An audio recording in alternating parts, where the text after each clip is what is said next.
Okay, so welcome to the Inimitable Black Woman. So please introduce yourself. Please introduce what you do in the general sense, and then we'll actually get into a little deeper about you. Okay. All right. Well, first of all, my name is Reka. Reka Robinson, if you want to know the last name. Yes, I'm a double R. And for this platform and what we're going to be speaking for in this lane, I am because I wear many hats, but I am a certified life coach. I've named myself the Single Girls Life Coach. And so I have my program called Single You Academy and also my podcast, Single You the Podcast. And my messaging is for faith-based professional Black women who are trying to stop this cycle of continuously, there we go, being mishandled by men, right? And you know that there's something better. You just don't know how to get out of this cycle. And it's all about your mindset and how you view being single. So you have a lot of shame because you're 35 and single or what have you. And you feel like in my professional life, like I'm super dope and I'm climbing up the ladder in C-suite and I'm getting my certifications. But in this lane of relationships, I suck. And it's actually that shame that's driving you into these situations where you're consistently being mishandled by men, which is causing you a lot of frustration and pain. And so my platform is to help you renew your mind. As the Bible says, be transformed by the renewing of your mind and really how you view yourself as a single woman in this society. So yeah, that's what I do. So what was it that started you like in wanting to do this? Like, is it a personal story? Like, what was the trigger for you to be like, okay, this is what I want to speak to? Yeah, personal, girl. This is all personal. This is hard work. And so the story is. Before we jump into this interview, let's have a quick ad from a sponsor. Are you fired up for the midterms? Have you made plans to vote? Did you know that Black women are the most powerful voting bloc when we move together? That's why the hashtag Black Women Vote campaign is mobilizing Black women across the country to activate our networks, cast our votes, and flex our collective power. Black Women Vote is a campaign powered by Higher Heights, which is an independent and trusted voice for Black women leading up to the election day and beyond. Visit www.blackwomenvote.com to make your voting plan and activate your network. From 2015 to 2017. So unfortunately, I was in this emotionally abusive relationship. And in retrospect, I know that now, but when I was in it, I had no idea. And it was because nobody had a conversation with me about like what makes a healthy relationship versus unhealthy. Words like love bombing and narcissism and gaslighting and stuff, these conversations that we're having now in 2022 were not being had in the 80s and 90s. A little bit, maybe. But even though I come from my parents who are still married, they be kicking it. They was at Orcas Island for my dad's 70th birthday. They was kicking it. Great relationship from what I see on the outside looking in, being their daughter. But they're baby boomers. And baby boomers were not having those personal, detailed conversations. And also growing up in the church, the message that I received, whether it was intentional or not, was that your goal in life as this Christian woman is to get married and have kids. And you better do it this way. And you have to be pure. And you better not let no man touch you. Keep your drawers up and your dress down, as my dad would tell me. Like, what does that mean at 12? I have no idea. And so in retrospect, I needed more conversation for me, right? I needed the details. I needed the nuances. I needed that. And I didn't get it. And so if I'm 38 now, somebody can do the math. In 2015, I was probably about 32, 33. I freaked out because I was over 30 and I wasn't married, nor did I have kids. So the next guy ended up being my emotionally abusive relationship. And I was trying to fit a round peg in a square hole, if you will. And that was tumultuous for 2 years. And when I got out of that relationship, I remember being in Atlanta. I'm from Seattle and I would fly down to, it was a long distance relationship. And he broke up with me in his car, telling me that he couldn't trust me. Oddly enough, he was cheating on me the whole time, but he couldn't trust me. So that's what we call projection. I know that now, didn't know that then. When he broke up with me, I felt this release and I was crying. I was boo-hooing, ugly crying, devastated, but not because he broke up with me, because I felt this weight, this release, like, oh my God, I'm free, finally. Because 2 weeks in that relationship, I knew that I shouldn't have been with him. But what do? We pass up red flags, right? So passing up red flags, because again, I freaked out because I wasn't married yet. So I was trying to get this goal, and I'm doing the air quotes, in life, which was get married in my mind at that time. So anyway, he breaks up with me, and I felt like in that moment I heard God say, like a knowing, not an audible, I will use this story. And at first I was like, use this story. No, I'm not going to tell nobody what I went through. I'm a Howard University graduate. I come from a 2-parent household. I'm a good woman. I would never tell anybody this because I felt so dumb, so stupid. And when you feel like you're the only one who would have allowed a man to walk all over you, you minimize yourself. Of course, you don't want to tell that story. That's where shame is setting in and the devil is working. You're dumb. You should have known better, blah, blah, blah. So it took me about 3 months to really break out of that cycle. And the breakout moment was when I went to Mexico by myself on my solo trip. And when I went down to Mexico, I brought 2 books with me because I was like, what do people do on a solo trip? I don't know. On Eat, Pray, Love, she was a rich white woman and left for a year. I only got 10 days. And so one of the books was Gabrielle Union's We're Gonna Need More Wine. And Donna, when I tell you I was reading that book on the beach, sunny day, Christmas of 2017, I was like, is Gabby talking about me or her? Because this is my story. She had the same story, 2-parent household, been in, because I don't know if a lot of people knew before the book came out, or if you didn't read the book, you may not know. Gabby was married before Dwayne Wade, and it was an abusive relationship physically. And she was going through a lot. You know, Gabby is very open with what she's been through, going through, and what have you. And I felt like I felt seen. And then I started thinking, oh, is that what God wants me to do for other women? Like, I feel seen. Okay. So then I read The Purpose Driven Life. And in that book, which I got at like 12 or 15, by the way, never read it until I went to Mexico. And in that book, Pastor Rick Warren says, your greatest shame will be the thing that heals others. And I was like, oh God, am I going to have to tell people what I went through? Oh my God. And so it started then. I asked myself, I also went down to Mexico with 3 questions. Who am I? Who does God say I am? And how am I going to show up in this world from now on? And so with that reading of the books, returning in January of 2018, I decided I'm going to share. And when I tell you it was hard, because I was so embarrassed. But yeah, I started sharing, started blogging. I'm also a former radio personality. So at that time I was doing a morning show. And that's how I started sharing at first. In the beginning, I was just healing, got my coach, doing my work, blah, blah, blah. I didn't know that I was going to be a coach. I didn't know that I was going to have Single You Academy, but you only learn by doing. And the more time goes on, things morph and change and what have you. And so, yeah, so here we are, 2022, and I'm a coach. And this is the platform I've chose. Like, I felt like God was like, I need you to share. I need you to break women free of feeling like they need a man to feel whole. I made you whole the moment I formed you in your mother's womb. So, yeah. So something you mentioned, I think it's also like a goal of this podcast, but I'm curious how you see it. So like the word seen, why do you feel like it's important for us to feel seen? I posted last night. I really love Beyonce. Yes, me too. And you're from Texas. I know why.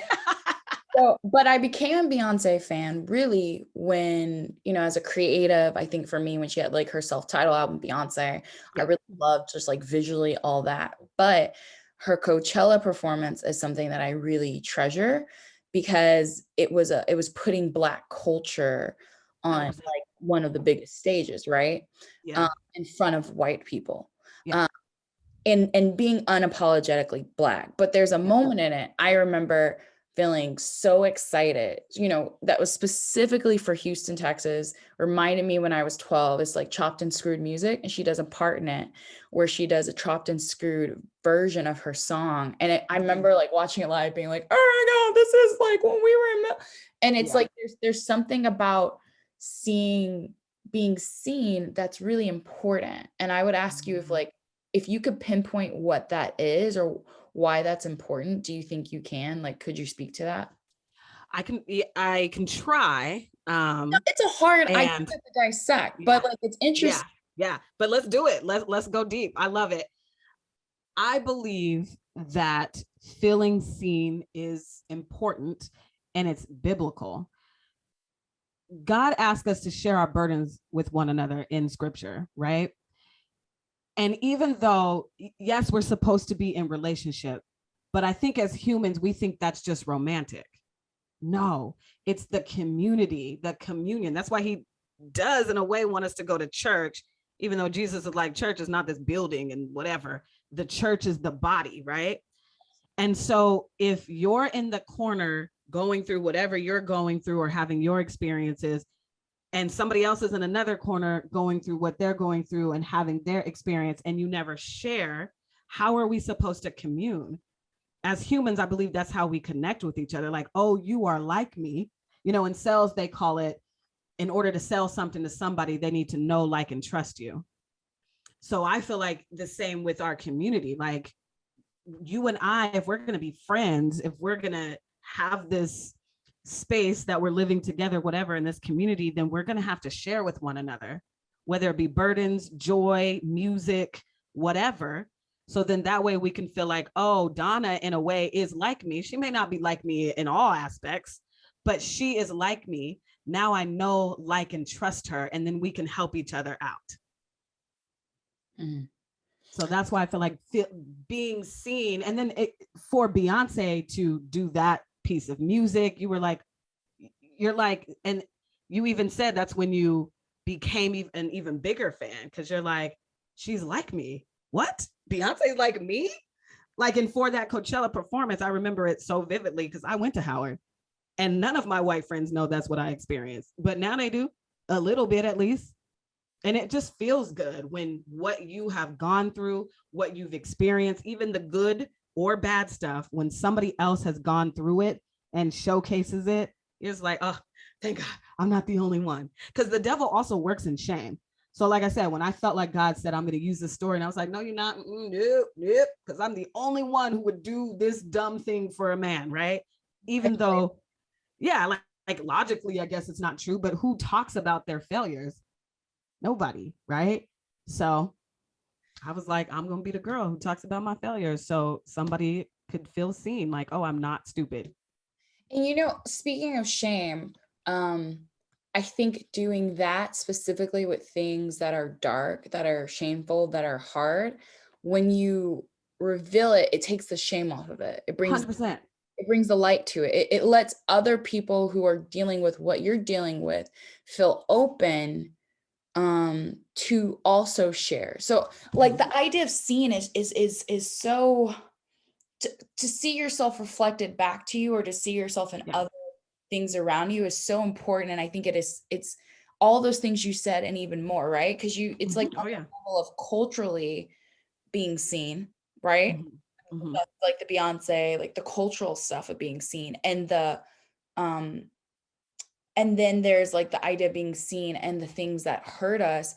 It's like all about community, and it's hard, right? Because it's like there's a part of me that's like, I could care less if white people approve of my blackness and things culturally that I've done as Black.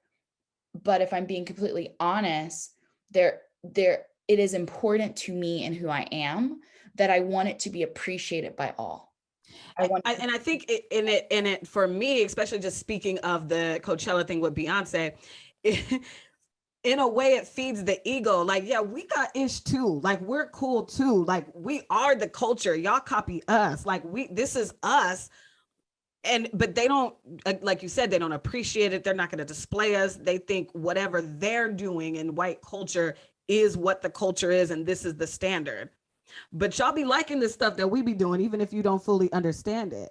You know what I mean? It's like, no, we're part of the American culture as well. And honestly, arguably, we are the culture, right? That's what Jay-Z says, like, hip hop is the culture. And another thing that I thought of when you were speaking and feeling seen, it's hard to become what you don't see. So that's why they're trying to recruit, like, say, a lot of Black male teachers, because there's a lot of Black young boys being taught by white women or whoever, and the imagination of what you can be is not there, because it's hard to become what you don't see. That is a scientific, proven psychology fact. that if you do not look out into the world and see other things outside of playing basketball, being a singer, playing football, how do you know what else you can become? Our imagination doesn't work that way. We have to see it first, right? For the most part, I'm sure other people could argue the spiritual side of it, which is also true, but it's easier to see it first and then become, because then you have a blueprint. And I think that's all in that pot of being and feeling seen. It's also, on a visual level, it's the vision, right? I Mhm. used the word twice. I hate when I use words back to back. Visual vision, you know Yeah. what I'm saying? But it's Yeah. like being able to see it is a part of vision, be able to visualize and to see it at play. You know, there is, when you're someone white, you look into the world and you can do and be everything, Anything. Yeah. anything and everything. Yeah. But there's the quiet message, and these are quiet messaging. We try to gaslight and be like, well, that's not what it's doing. But no, things have effect. The fact of going into school environments and being like, it's affected us as Black people, being the only us in rooms, Mm-hmm. being the only us in rooms that are seen as prestiged or seen as like big deals. That affects us mentally. It's It a psychology thing. Mm-hmm. it tells us that we aren't welcome here.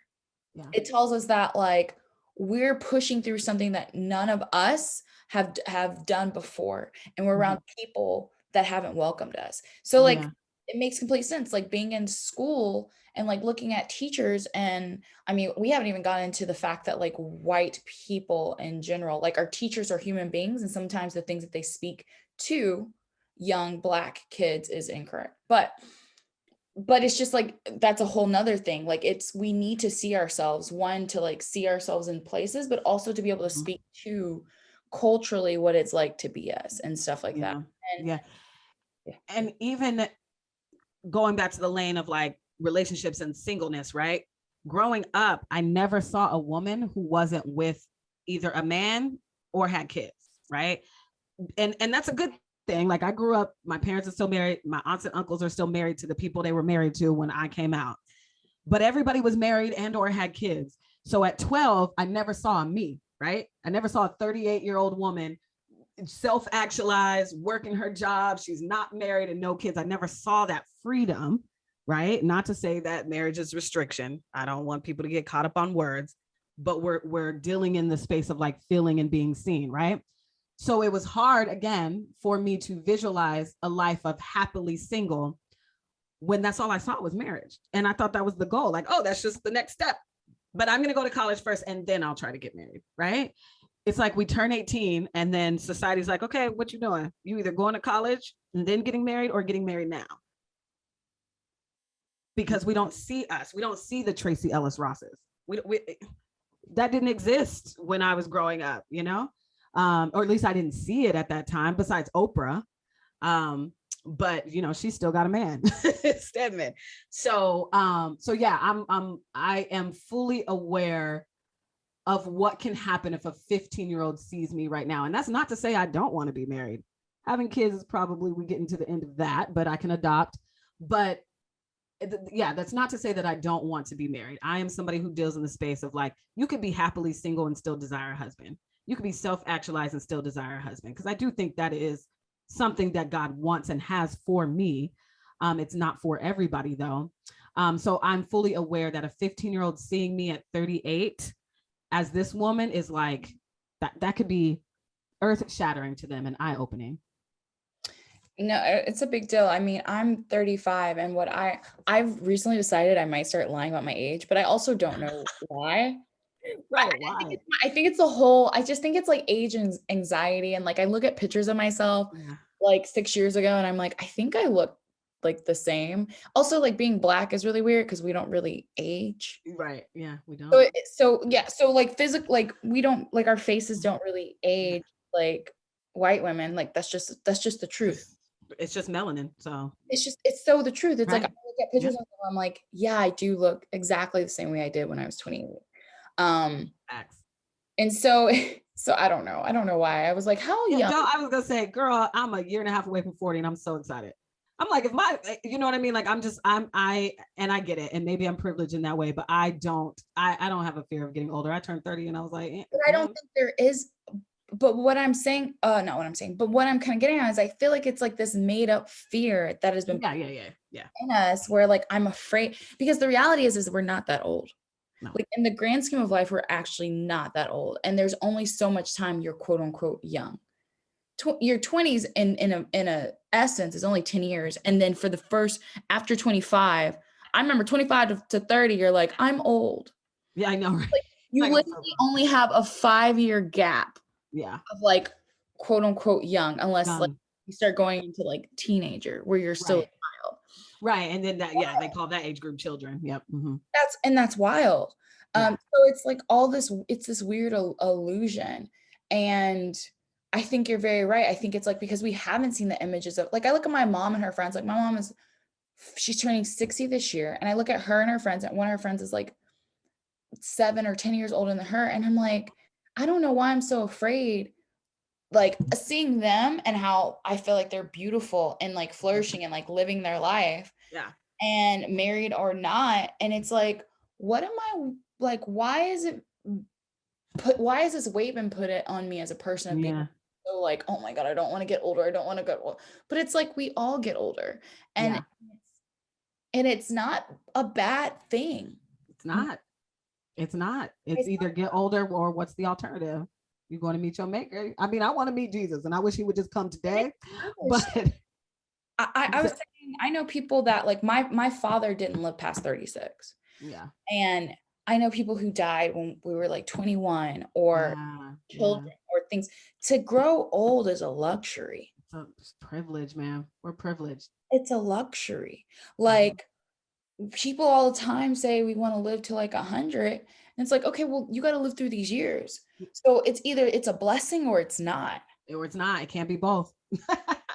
Yeah, like it can't be like, I guess people say it's a curse and a blessing, but I don't think so. I think growing older is a privilege, and there's this just rotten message that wants to tell us that our life is over at 30, our life is over by 40, 50, 60, 70. Like our life is never over. And as someone who is a Christian, I look at this is just the beginning of eternity.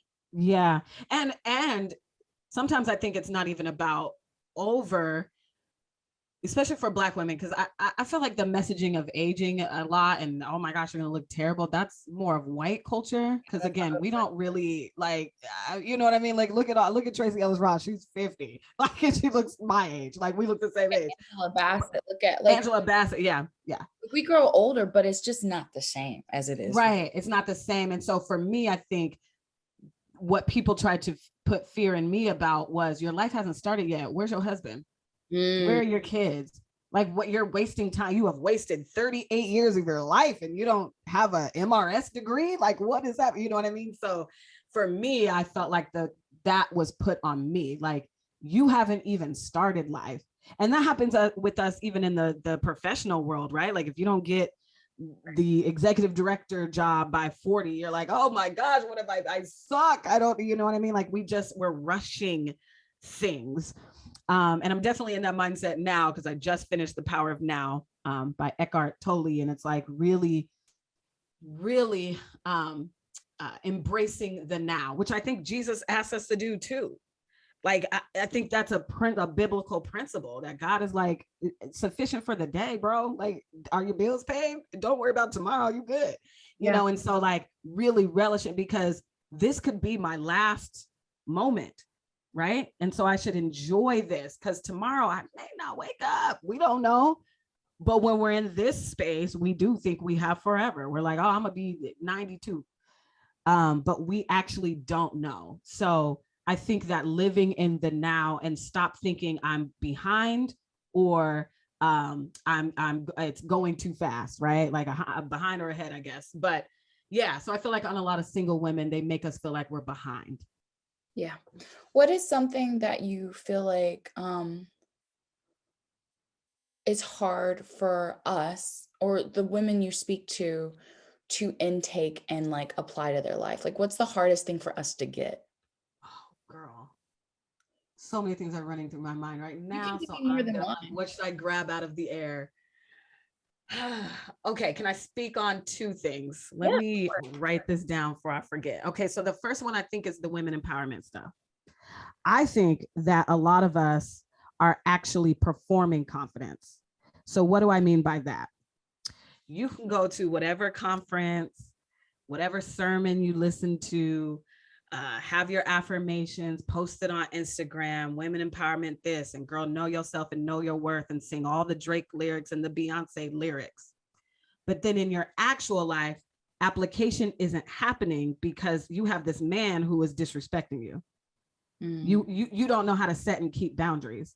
You're a people pleaser. You are constantly minimizing yourself. You are constantly worried about, oh my gosh, does Donna like me? You're constantly in this worry about who you actually are and then who you have to perform to be in public, right? I had a client tell me that, obviously Single You Academy, and I always talk about, I'm going to help you stop this cycle and help you really like I'm a boundaries coach and a self-love coach. But she was like, I want you to, I want you to know that not only did you help me with that stuff, but part of it was also having the audacity to show up in every space as the woman that I actually am. Instead of being this person that I have to be in church, this person I have to be in front of men, this person that I have to be in front of my parents, this person that I have to be in front of my coworkers, which as Black people, Black women, we're really good at code switching, right? Is what we call it. And so we're really good at that, but then that actually is at our detriment because we're not showing up in our authenticity, right? And, or yeah, is that the word? We're not showing up as who we know ourselves to be, and we're forever changing. But in this moment, who are you? And why are you performing 3 different scenes, 3 different roles, right? And whatever scene you're in. So that's what I would say for that. Like the women empowerment thing, you can go to all the conferences you want, but if you don't learn how to actually apply it to your life, what are we doing, right? My pastor and mentor, my coach, Pastor Darius Daniels, says you can be full of inspiration and full of ignorance at the same time. So we're gonna have to figure that out, because you are your behaviors. So it was the woman empowerment thing, and then I would say another thing that's hard for us to apply is this accountability. We don't like to hold ourselves accountable.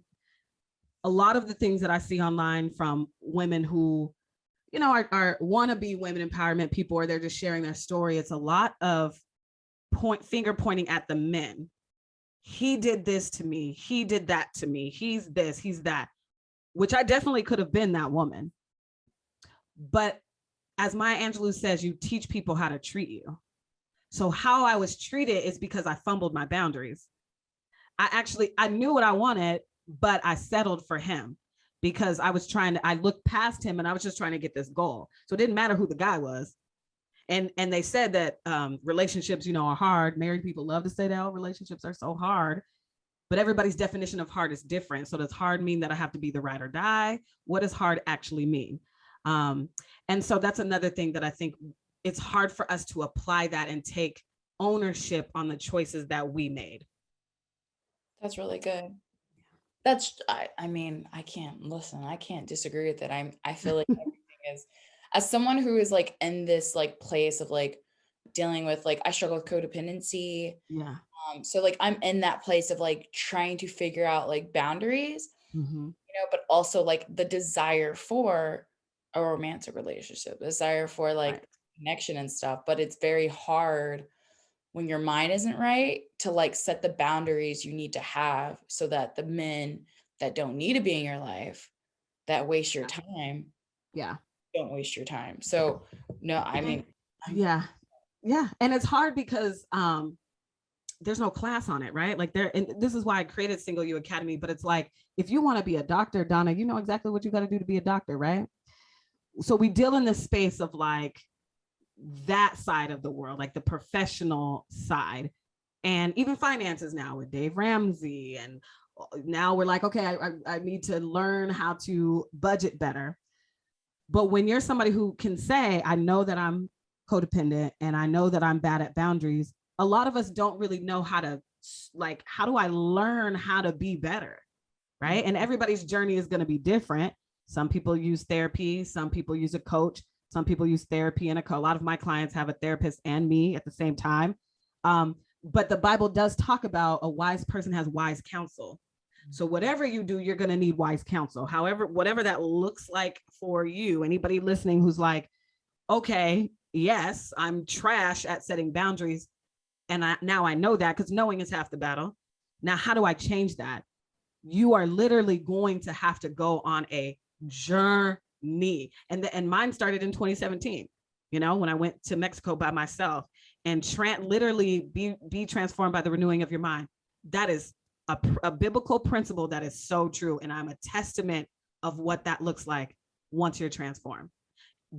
No is now my favorite word. I'm not going to do that. Matter of fact, my favorite sentence is now, I don't have the capacity for that. Have a good day. Like, you know what I mean? When people are asking me to do extra things, whether it be at work or whoever, like we're not meant to give our energy to everybody. We're not, right? Jesus didn't do that. He had 12 disciples. He was only cool with 3. And he would actually often go off by himself. And so there has to be a relearning, right? So we can literally be transformed from the inside out, and how we view being single and how we view what marriage actually is.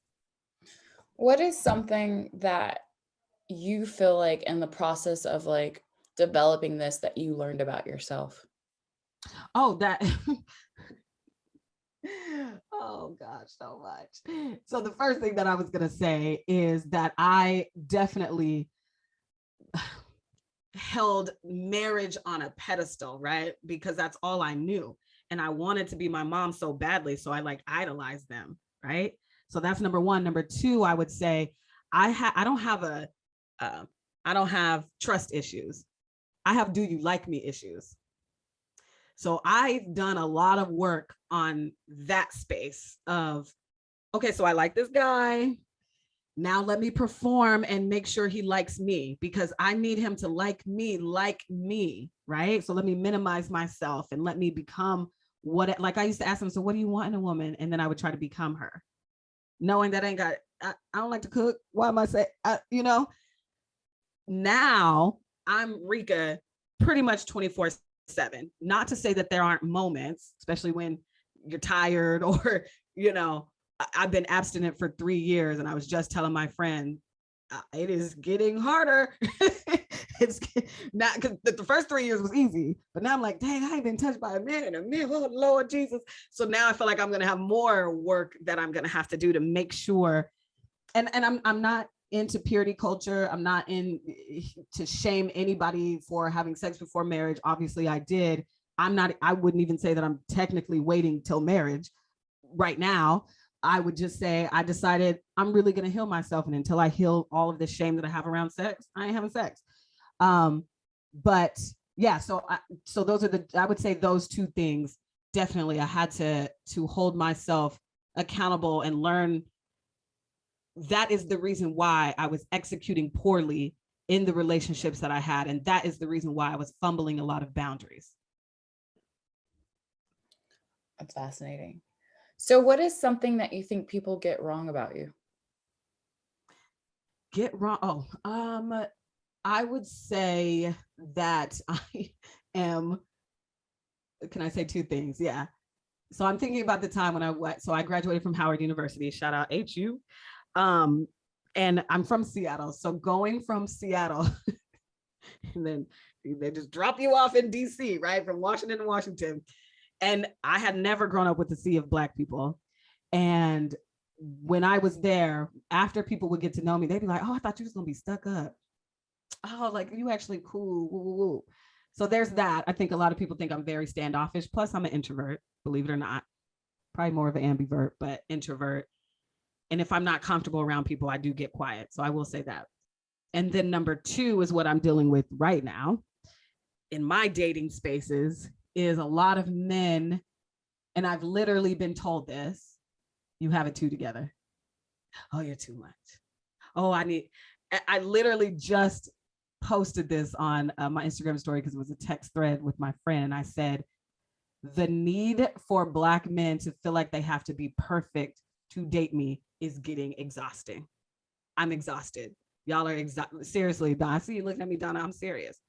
because go ahead. No. Listen, my critique is definitely not on you. Yeah. It's on, do you believe them?